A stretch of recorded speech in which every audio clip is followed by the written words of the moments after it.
वर्षातील पहिले चंद्रग्रहण उंबरठ्यावर ठेवा ही एक वस्तू. आजच करा हा प्रभावशाली उपाय. तुमची प्रगती अतोनाट होईल.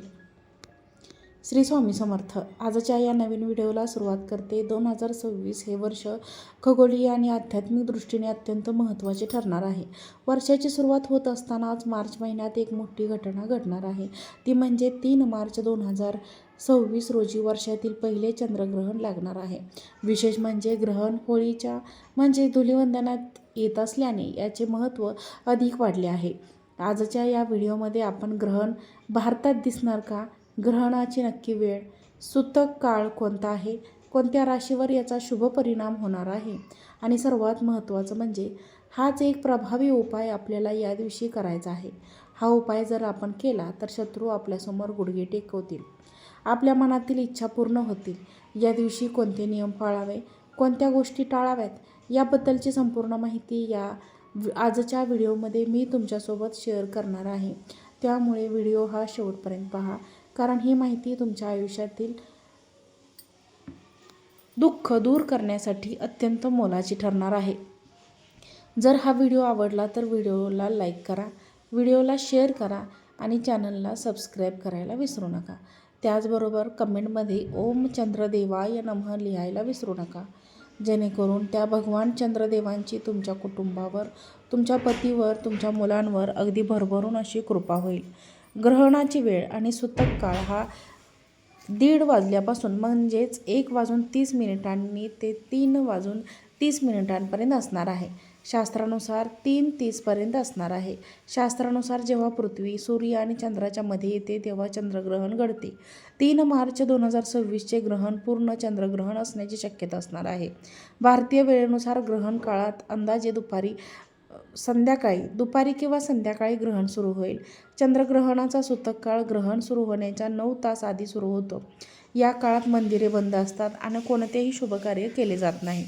केवळ खगोलीय घटना म्हणून पाहू नका. आपले शासन ग्रहणाला पर्व काळ म्हटले जाते. या काळात केलेली सेवा, उपाय, जप, दान, मंत्र जप याचे फळ आपल्याला 1000 पटीने जास्त मिळते. यंदाचे ग्रहण हे सिंह किंवा कन्या राशीत होत असल्याने त्याचा थेट परिणाम आपल्या मानसिक स्थितीवर आणि आरोग्यावर होऊ शकतो. ते ग्रहण काळात नकारात्मक ऊर्जा वाढते, म्हणून या काळात सावध राहणे गरजेचे असते. या ग्रहणाचा तुमच्या राशीवर काय परिणाम होईल तर ते आपण प्रथम जाणून घेऊया. आणि धनु या राशीच्या लोकांसाठी देणार आहे ही शुभ बातमी. आर्थिक व्यवहारात सावधानता बाळगावी लागेल. वृषभ, कर्क, वृश्चिक आरोग्याची काळजी घ्यावी लागेल. विनाकारण वाद टाळावेत. कन्या राशीतून मकर आणि कुंभ या लोकांसाठी प्रगतीचे नवे मार्ग उघडतील, मात्र घाईत निर्णय घेऊ नका. गर्भवती महिलांनी विशेष सूचना म्हणजे 7:30 ते 9 हा ग्रहण काळ सर्वात जास्त विचारला जाणार आहे. प्रश्न म्हणजे गर्भवती महिलांनी काय करावे.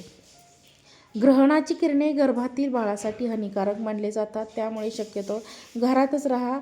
चाकू, कात्री किंवा सुईचा वापर या काळात करू नका. मनातल्या मनात ओम नमो भगवते वासुदेवाय नमः या आपल्या कुलदेवतेचा जप करा. पोटावर गेरूचा लेप लावण्याचे बाळाचे संरक्षण होते असे म्हटले जाते, त्यामुळे गेरूचा लेप लावून जर तुम्हाला शक्य असेल तर आवर्जून तुम्हाला हे टाळावे. या वेळेत काय करावे किंवा काय करू नये. ग्रहणाच्या वेळी काही नियम पाळणे आपल्या हिताचे असते.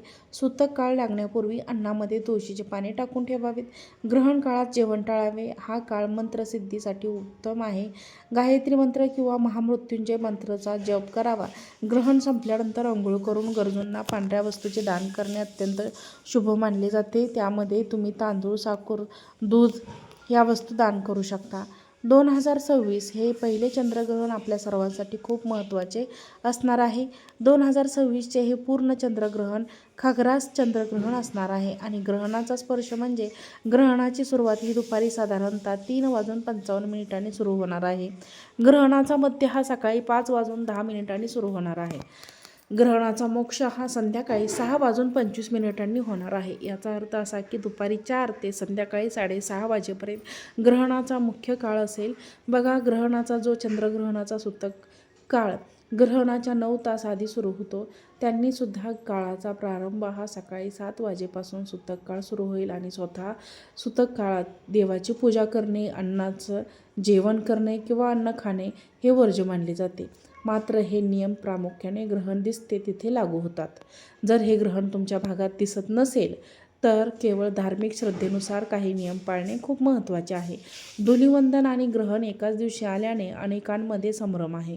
शास्त्रानुसार ग्रहणात आणि स्वतःच्या काळात आनंदाचे उत्सव साजरे करणे टाळले जातात.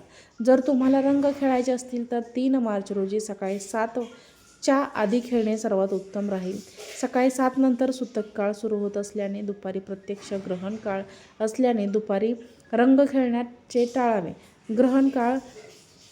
ग्रहणाच्या सावटाखाली किंवा सूतक काळात रंग खेळणे अशुभ मानले जाते. संध्याकाळी 6:30 वाजता ग्रहण सुटल्यानंतर सर्वांनी शुद्ध पाण्याने स्नान करावे, स्वच्छ करावे. त्यानंतर तुम्ही कोरड्या गुलालाने असे साजरे करा. गर्भवती महिलांनी दुपारी 3:30 ते 6:30 या वेळेस घराबाहेर पडू नये. रंग खेळणे पूर्णपणे टाळावे. उद्याचा दिवस सणासुदीचा नाही, पण उद्या एका बाजूला धूलिवंदन आणि दुसऱ्या बाजूला चंद्रग्रहण आहे. अशा वेळी घराचा उंबरठा जागृत करणे खूप महत्त्वाचे असते. म्हणजे चंद्रग्रहणा दिवशी म्हणजे धूलिवंदना दिवशी तुमच्या तुम्हाला घरामध्ये पैसा टिकत नसेल, पतीच्या कामात सारखे अडथळे येत असतील आणि मुलांच्या प्रगतीत बाधा येत असेल तर उंबरठ्यावरती धूलिवंदन दिवशी ग्रहणा दिवशी एक छोटीशी वस्तू ठेवायला विसरू नका. हा उपाय केल्यामुळे लक्ष्मी तुमच्या घरात प्रवेश केल्याशिवाय राहणार नाही. शास्त्रानुसार घराचा उंबरठा हा नकारात्मकतेला रोखणारा आणि सकारात्मक ऊर्जेला आत घेणारा फिल्टर असतो. ग्रहण काळात आणि होळीच्या दुसऱ्या दिवशी उंबरठ्याची पूजा करणे म्हणजे घराच्या नशीब उघडणे होय. यासाठी तुम्हाला काय करायचं आहे बघा. यासाठी थोडीशी होळीची राख जी असते तर ती घ्यायची आहे. एक लाल रंगाचा कागद घ्या. त्यात कागदात छोटासा कपडा घ्या, 2 लवंगा, तेही फुले असलेली, थोडीशी हळद घ्या आणि त्यानंतर उंबरठा स्वच्छ करा. उद्या सकाळी लवकर उठून घराचा उंबरठा स्वच्छ पुसून घ्या. धूलिवंदना दिवशी हे करायचं आहे. त्यावेळेस हळदी कुंकवाचे उंबरठ्याला लेपन करा. लाल कागदावर थोडी होळीची राख ठेवा, 2 लवंगा ठेवा, हळद टाका. छोटी पुडी किंवा कागद घराच्या उंबरठ्याच्या उजव्या बाजूला आत येताना घरामध्ये जाताना उजवी बाजू एका कोपऱ्यात ठेवा. जर तुम्हाला तिथे उघड्यावर ठेवायची नसेल तर उंबरठ्याखाली किंवा पायपुसणीच्या खाली देखील ठेवू शकता. हे ठेवताना मनात प्रार्थना करा, हे महालक्ष्मी देवी माझ्या कामातील अडथळे दूर करा, माझ्या घराची प्रगती होऊ द्या, घरातील दारिद्र्य कायमचे नष्ट करा, अशी आपल्या प्रार्थना करायची आहे. उपायाचा फायदा काय होणार आहे तर बघा, पतीच्या नोकरीत आणि व्यवसायात जे काही शत्रू आहेत ते नष्ट होतील. त्यांचा त्रास सकाळी, मुलांच्या शिक्षणात एकाग्रता वाढेल, नशिबाची साथ मिळेल. उंबरठा पवित्र असल्यामुळे लक्ष्मी प्रसन्न राहते, घरातील स्वरूपामध्ये वास करते. धूलिवंदनाच्या दिवशी ग्रहण सुटल्यानंतर उंबरठ्याच्या दोन्ही बाजूला होळीच्या राखेने 2 स्वस्तिक काढा. यामुळे घरातील आजारपण, नकारात्मक ऊर्जा कायमची निघून जाईल. हा उपाय अत्यंत साधा आहे पण याचा प्रभाव खूप मोठा आहे. धूलिवंदना दिवशी ग्रहणा दिवशी या शुभ मुहूर्ताचा नक्की लाभ घ्या. हा व्हिडिओ तुम्हाला इतर मैत्रिणींना, नातेवाईकांना शेअर करा, म्हणजे त्यांनाही ही माहिती नक्की समजेल. व्हिडिओ आवडला असेल तर लाईक, शेअर, सबस्क्राईब करा. श्री स्वामी समर्थ.